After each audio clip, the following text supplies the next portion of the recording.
if I can get my fat ass through the door. Ooh, that's good stuff. Come to Papa. Oh. All right, yep, I got you. I know. You think you could have ran.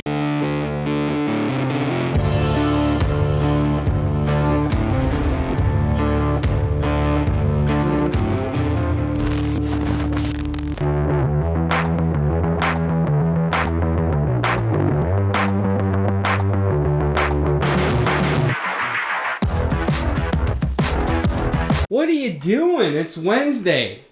Shouldn't you be at work? Not anymore. I'm on the This'll Do payroll. What do you mean? Well, you and your dad, Tork, came up to me and said, Kat, we just don't see enough. Why don't you just come work for us? And I was like, okay.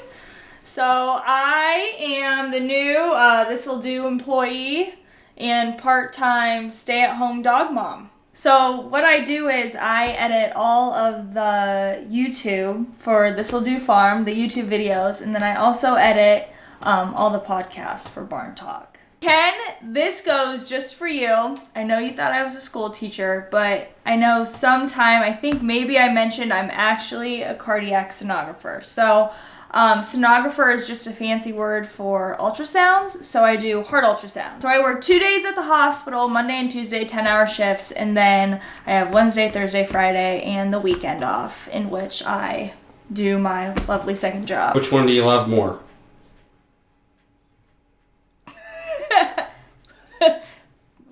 That's this one. Well, I guess I'll leave you to it. We're gonna go get some shit done for you to edit in the future. Sounds good. All right? Yep, I don't need you babysitting me. Okay. Back to the hay mound. I don't know if any of you remember this, see this. This used to be where you drop hay down to the cows if you had cattle in here or whatever. They closed it in, but we've had this gap, and we want to get this floored over to the edge, and we've had trouble figuring out what we were going to use because we want something that looks close to this, and I had these deck boards, but they just don't look right. So we found some stuff that we think is gonna work. We're gonna go strip it out and see whether or not when we get it cleaned up, it matches. And then if that works, we're gonna fill this in so that you got floor all the way to the wall. This is our old corn crib. I don't even know how old this damn thing is. My dad and my grandpa, they used to do ear corn, and it has a bucket elevator in it. Anyway, the boards that we're gonna get are right in here. If I can get my fat ass through the door.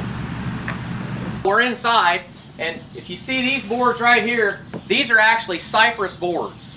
And they're about a foot wide. They cut the ends at an angle. But what these did was, this was the bracing that held the walls together when this was full of ear corn to keep it from popping open. They used to shove an auger in the bottom and rake the ear corn out the bottom and then shell it and feed it to the pigs. Anyway, we don't do anything other than store junk in here. And so these aren't needed. I've already been working on this a little bit. I've taken out about half of this room, and I think I've got just about enough. We need to take out 2 more, and then we're gonna take them in and have them planed and see how they look. We're gonna do some cutting because, as you can see, they nailed the shit out of this board right here. And so if you just tried hammering this board off, it would completely split the wood. We're gonna use the Sawzall, and we're gonna cut these nails from behind this board, and then we'll get it off that way.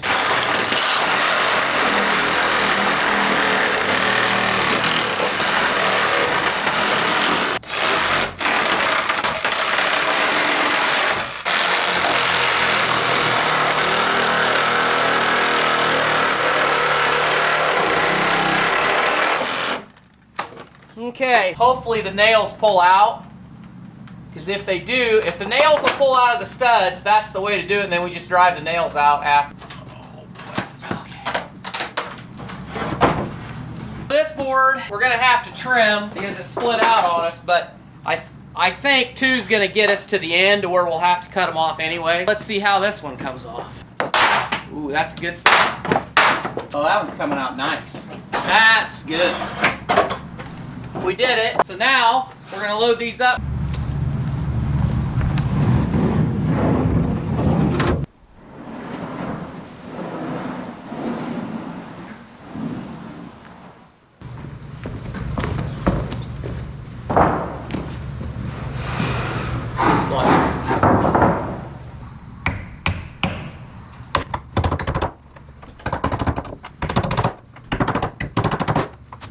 all the nails that we cut off with the Sawzall, you gotta make sure you get those out of there. Nothing will piss you off more than if you run them through the planer and one of the blades hits a nail, because it'll dull it and you'll have to replace it.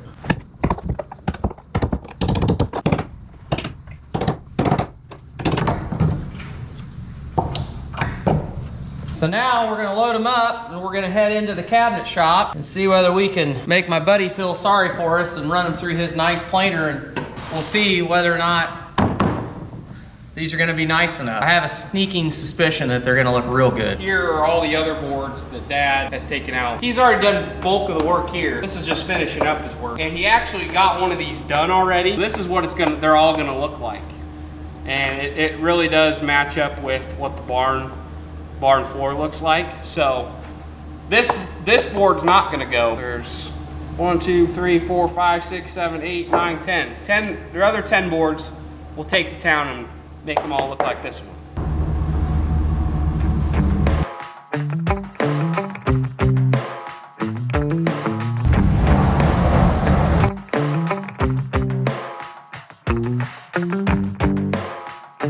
Okay, we made it. A buddy of mine, he's a home builder, cabinet maker, jack of all trades, all around good guy. I'm gonna give him a call and see where he's at, and we're probably gonna go grab a bite to eat, and then maybe later today we'll come back and run them through. We got all the boards, took to town to get finished by our family friend Brian, but unfortunately today he's not gonna be able to get them done. Dad's going around the farm, putting around, finishing some projects he wants to get done, and I gotta pull some pigs up here at my site. We're gonna pull all the fallbacks or little pigs that are, you know, not growing as fast as the rest of the crowd, and get them out, put them in a separate pen, a fallback pig pen, and you know, just get them some special care, get them away from everybody else, because if you keep them in a pen with fully grown pigs that are developing well, they're gonna constantly get pushed away from the feeder, pushed away from the water, etc., etc., maybe even get beat up on. So it's just a good idea to get those kind of pigs out of there. This group has done really, really well so far, and there hasn't been a ton of fallbacks at all. We're getting closer to sending out overstocks, so we're probably a few weeks away from doing that. So it's a good idea to just fill up some of these empty pens that we dedicated to fallback pig pens, but I'm gonna be honest with you, we haven't had many. Yeah, as you can see, I mean, they're full, they're filling out really nice. I mean, I don't even think there's one fallback pig in this pen, just because they all just seem to figure it out. They got to the feeder early, growing well, figured out the water easily, so they look really, really good, and I'm happy and pleased with them. Keep on growing, guys. Keep on growing. Without further ado, let's pull some pigs. There's one. I don't really like getting poop in my face, so I kind of got to beware where I'm gonna stick my head down.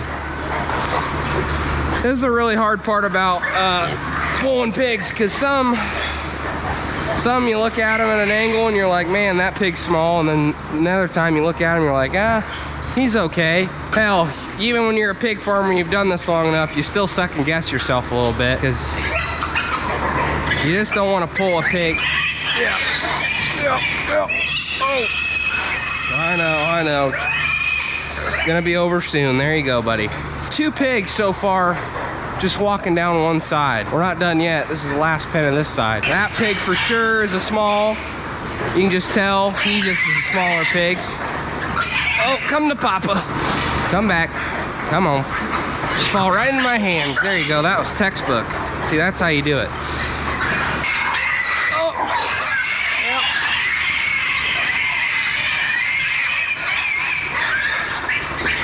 Yep. Yeah, they really get a little too wound up sometimes.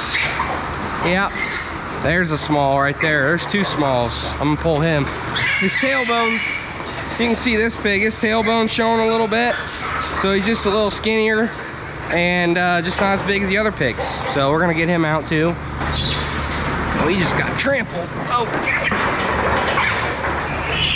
All right, yep, that one too. He's kind of small. I'm gonna pull him too.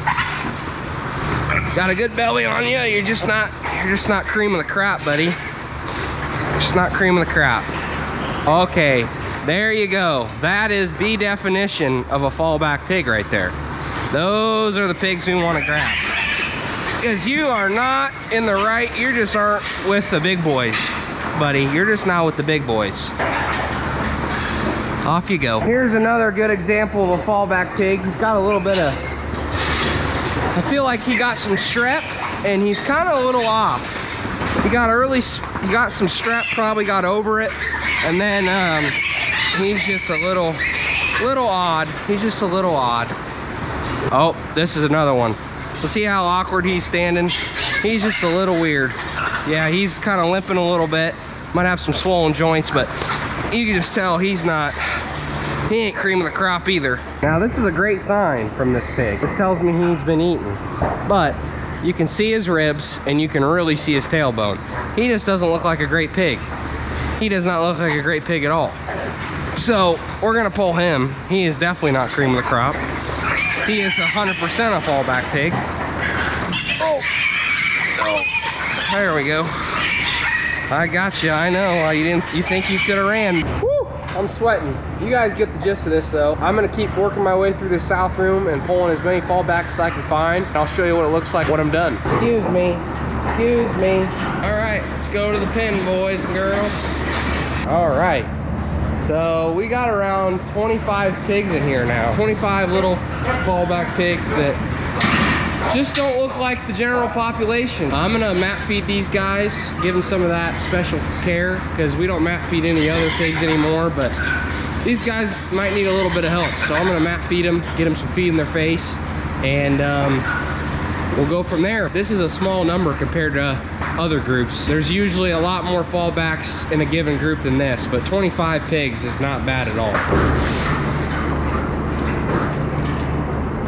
I'm just gonna get them some extra feed in their face so that they are just a little more encouraged to get to eating. I'll see what it looks like tomorrow morning. If they cleared up the mat, I'll just keep mat feeding them for a while and see where it gets them. Well, I noticed something when I was pulling pigs. This north feed line in the north room, these feeders are not full of feed. They got feed in them, but they're not full to the top. And I know that the feed line ran empty. I restarted it and all the other feed lines ran besides this north line. So that tells me there's a problem outside at the bin. So I'm gonna go see if there's a big chunk of shit in the bin, and if there is, I'm gonna get it out, restart the line, and so these feeders can fill up. All right, so I'm out on the bin pad, and we're gonna see what bin 10's got in here for us on that north line, because I guarantee there's probably a chunk of crap in there.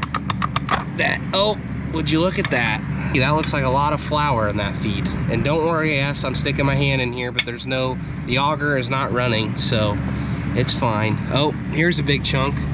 That's a chunk of crap right there. So I'm just gonna get all this crap out of there so that when I open my automatic bin slides from the workroom, hopefully, with any luck, we will put our little ball back in there, put our door back on, and hopefully the feed will flow like butter.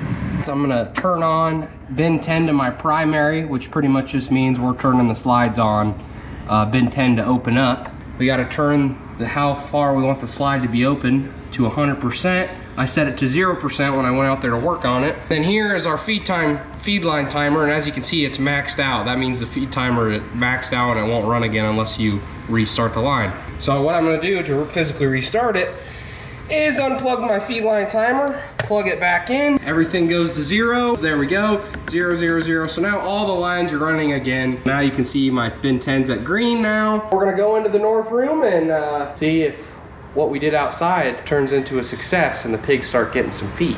There we go, boys and girls. That is what we like to see, ladies and gents, right there.